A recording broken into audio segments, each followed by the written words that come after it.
الرحمن الرحيم.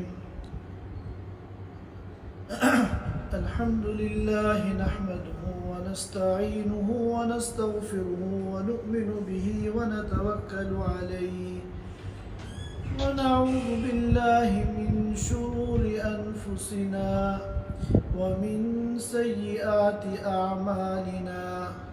من يهده الله فلا مضل له ومن يضلله فلا هادي له. ونشهد أن لا إله إلا الله وحده لا شريك له. ونشهد أن سيدنا ونبينا وحبيبنا ومولانا محمدا عبده ورسوله صلى الله تعالى عليه وعلى آله وأصحابه وبارك وسلم تسليما كثيرا كثيرا. أما بعد فأعوذ بالله من الشيطان الرجيم. إن عدة الشهور عند الله 12 شهرا في كتاب الله يوم خلق السماوات والأرض منها 4 حرم ذلك الدين القيم فلا تظلموا فيهن أنفسكم. ويقول النبي صلى الله عليه وسلم كما أخرجه الإمام مسلم من حديث أبي هريرة رضي الله عنه: أفضل الصيام بعد رمضان شهر الله المحرم، أو كما قال عليه الصلاة والسلام. حضرات سامعین کرام، محرم الحرام کا عظیم الشان مہینہ چل رہا ہے، لہذا اس مناسبت سے آج ہماری گفتگو کا موضوع ماہ محرم الحرام اور عاشوراء ہے۔ آپ حضرات جانتے ہیں کہ محرم کی 10 تاریخ کو عاشوراء کہا جاتا ہے، تو آج اس مبارک مہینے کے متعلق اور خاص طور پر اس کی 10ویں تاریخ یعنی عاشوراء کے متعلق چند باتیں عرض کرنی ہیں۔ یہ بات آپ حضرات جانتے ہیں کہ یہ مہینہ جہاں بہت سی خصوصیات کا حامل ہے، وہیں اس مہینے کی ایک خصوصیت یہ ہے کہ یہ اسلامی کیلنڈر کا پہلا مہینہ ہے۔ محرم کی جب پہلی تاریخ آتی ہے تو یہ جو اسلامی اور ہجری سن ہے، یہ اس سن کا پہلا دن ہوتا ہے۔ اور یہ بات بھی آپ حضرات کو معلوم ہے کہ یہ جو اسلامی سن ہے، جس کو ہم ہجری سن کہتے ہیں اور قمری سن بھی کہتے ہیں، جس کے مہینے ہیں محرم، صفر، ربیع الاول، ربیع الثانی، جمادی الاولی، جمادی الثانیہ، رجب، شعبان، رمضان، شوال، ذی قعدہ اور ذی الحجہ۔ اللہ کے رسول صلی اللہ علیہ وسلم کے زمانے میں اس ہجری سال کا، اس اسلامی کیلنڈر کا کوئی وجود نہیں تھا۔ یہ مہینے، جن 12 مہینوں کے نام ابھی میں نے آپ حضرات کے سامنے عرض کیے ہیں، یہ مہینے تو موجود تھے، چنانچہ ہم دیکھتے ہیں کہ بہت سی آیات میں اور روایات میں ان مہینوں کا تذکرہ ملتا ہے۔ یہ مہینے تو زمانہ جاہلیت سے چلے آ رہے ہیں، لیکن باقاعدہ اسلامک سال اور اسلامک کیلنڈر کا کوئی وجود نہیں تھا۔ یہ مہینے تو اس ترتیب سے تھے کہ محرم کے بعد صفر، صفر کے بعد ربیع الاول، ربیع الاول کے بعد ربیع الثانی، ذی الحجہ تک لیکن یہ بات متعین نہیں تھی کہ سال کا پہلا مہینہ کون سا ہے اور آخری مہینہ کون سا ہے، اور اسی طرح سالوں کی بھی کوئی ترتیب نہیں تھی کہ کون سا پہلا سن ہے، کون سا دوسرا، تیسرا، چوتھا، پانچواں۔ اب اس زمانے میں جب تاریخ کسی واقعے کی بتانی ہوتی تھی تو عام طور پر عام الفیل جو ایک معروف واقعے کی طرف منسوب ہے، اس کے اعتبار سے تاریخ بتاتے تھے کہ عام الفیل سے 1 سال پہلے، عام الفیل سے 5 سال پہلے، عام الفیل سے 10 سال پہلے، یا اسی طرح عام الفیل کے 2 سال بعد، عام الفیل کے 10 سال بعد، اس طرح سال کو متعین کیا جاتا تھا۔ آج جس طرح سن متعین ہے، سن 1442، 1443، 1444، اس طرح سن نہیں تھی۔ تو بہرکیف تاریخ کی تعیین میں بڑی دقت ہوتی تھی۔ دور نبوی گزر گیا، پھر دور صدیقی آیا، دور صدیقی بھی گزر گیا، پھر دور فاروقی آیا۔ حضرت عمر رضی اللہ تعالیٰ عنہ کے دور خلافت میں ایک واقعہ پیش آیا۔ انہوں نے حضرت ابو موسیٰ اشعری رضی اللہ تعالیٰ عنہ کو، جو بصرہ کے گورنر تھے، ان کو ایک خط لکھا اور اس میں ماہ شعبان تاریخ کے طور پر درج کیا۔ اب سن تو تھے نہیں، اس لیے سن کچھ نہیں لکھا۔ تو ابو موسیٰ اشعری رضی اللہ تعالیٰ عنہ نے ان کو جواباً لکھا کہ آپ کے خطوط آتے ہیں اور اس میں شعبان یا دیگر مہینوں کے نام لکھے ہوئے ہوتے ہیں، تو مہینہ تو ہمیں معلوم ہو جاتا ہے کہ اس مہینے میں یہ خط لکھا گیا، لیکن یہ ہمیں نہیں پتہ چل پاتا کہ یہ کس سن کا ہے، اس سال کا شعبان ہے، پچھلے سال کا شعبان ہے۔ لہذا ضرورت اس بات کی ہے کہ ایک اسلامی کیلنڈر قائم کیا جائے جس میں سالوں کی بھی ترتیب ہو اور یہ ترتیب بھی ہو کہ سال کس مہینے سے شروع ہو کر کس مہینے پہ ختم ہوگا۔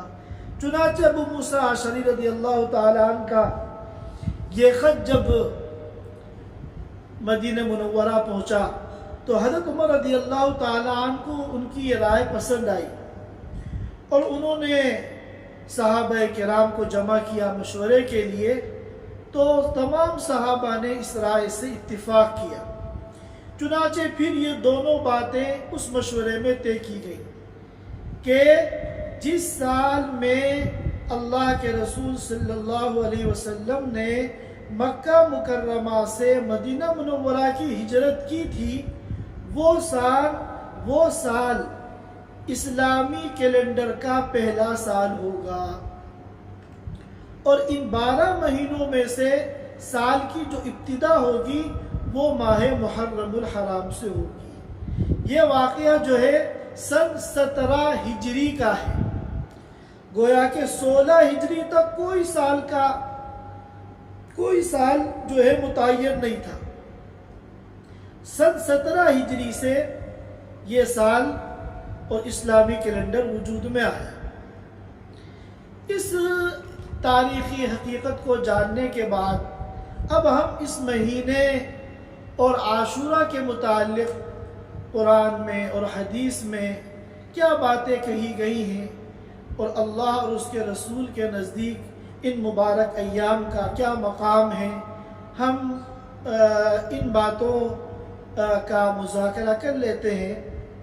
چنانچہ اللہ تعالیٰ فرماتے ہیں، سورہ توبہ کے اندر آیت ہے، ان عدت الشہور عند اللہ 12 شہرا فی کتاب اللہ، کہ اللہ کے نزدیک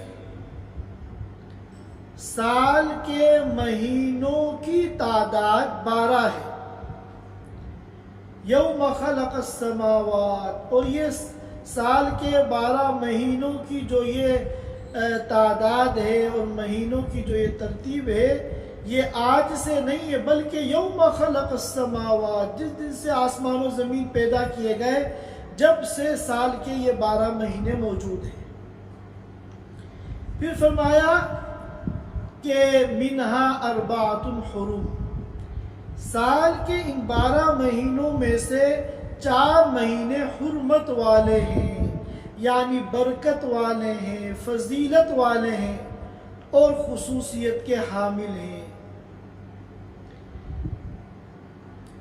اب سوال یہ پیدا ہوتا ہے کہ وہ 4 مہینے کون سے ہیں؟ تو اس سلسلے میں ایک روایت ہے ابو بکرہ نفیع بن حارث رضی اللہ تعالی عنہ کی، جس کو امام بخاری نے بھی نقل کیا ہے اور امام مسلم نے بھی نقل کیا ہے کہ اللہ کے رسول صلی اللہ علیہ وسلم نے فرمایا سال کے 12 مہینے ہیں جن میں سے 4 حرمت والے ہیں۔ یہ 4 حرمت والے مہینے کون کون سے ہیں؟ فرمایا کہ 3 تو ان میں سے لگاتار ہیں، ذی قعدہ، ذی الحجہ اور محرم۔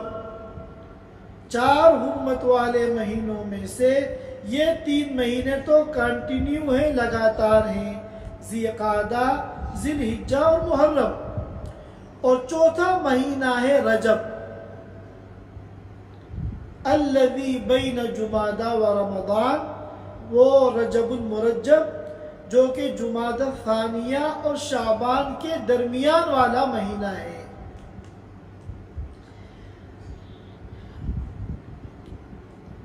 علماء کرام نے فرمایا کہ ان 4 حرمت والے مہینوں میں بھی سب سے زیادہ جو قابل احترام مہینہ ہے وہ محرم الحرام کا مہینہ ہے۔ چنانچہ امام مسلم رحمۃ اللہ علیہ نے حدیث نقل کی ہے ابو ہریرہ رضی اللہ تعالی عنہ کی کہ رسول پاک صلی اللہ علیہ وسلم نے فرمایا افضل الصیام بعد رمضان شہر اللہ المحرم، کہ رمضان کے بعد سب سے زیادہ فضیلت کے سب سے زیادہ روزوں کی جو فضیلت ہے وہ اللہ کے مہینے محرم کے روزوں کی فضیلت ہے۔ اب سوال یہ پیدا ہوتا ہے، یہاں کہا گیا شہر اللہ، محرم کو اللہ کا مہینہ کہا گیا ہے، حالانکہ سارے مہینے اللہ تعالیٰ کے ہیں، ہر زمان اور ہر مکان سب اللہ کے ہیں۔ تو معلوم ہوا کہ اللہ کی طرف نسبت کرنے کی وجہ سے اس مہینے کی خصوصیت کا پتہ چلا کہ یہ انتہائی خصوصیت کا حامل ہے۔ یہی وجہ ہے کہ جب کسی شخص کے 5-6 لڑکے ہوں اور ان میں ایک قابل ہو، ہونہار ہو، فرما بردار ہو اور پڑھائی میں محنتی ہو، تو باپ یہ کہتا ہے کہ میرا بیٹا تو یہ ہے۔ اس کا مطلب یہ نہیں ہے کہ دوسرے جو بیٹے ہیں وہ اس کے بیٹے نہیں ہیں۔ یہ جملہ جو کہا جاتا ہے اس کا مقصد اس کی خصوصیت کو بیان کرنا ہے۔ تو اللہ نے محرم کے مہینے کو جو اپنا مہینہ قرار دیا، اس سے محرم کی خصوصیت اور فضیلت کا پتہ چلا۔ تو معلوم ہوا کہ یہ محرم کا جو مہینہ ہے یہ بہت مبارک مہینہ ہے، اور رمضان کے بعد جس مہینے کے روزوں کا ثواب سب سے زیادہ ہے وہ محرم کے روزوں کا ثواب ہے۔ اور خاص طور پر اس کا جو عاشورہ کا دن ہے 10 محرم، اس کا جو روزہ ہے وہ انتہائی خصوصیت کا حامل ہے۔ چنانچہ ایک روایت میں آتا ہے جس کو امام مسلم نے نقل کیا ہے، حضرت ابو قتادہ رضی اللہ تعالیٰ عنہ فرماتے ہیں کہ اللہ کے رسول صلی اللہ علیہ وسلم نے فرمایا کہ عاشورے کے دن کا روزہ پچھلے 1 سال کے گناہوں کا کفارہ ہے۔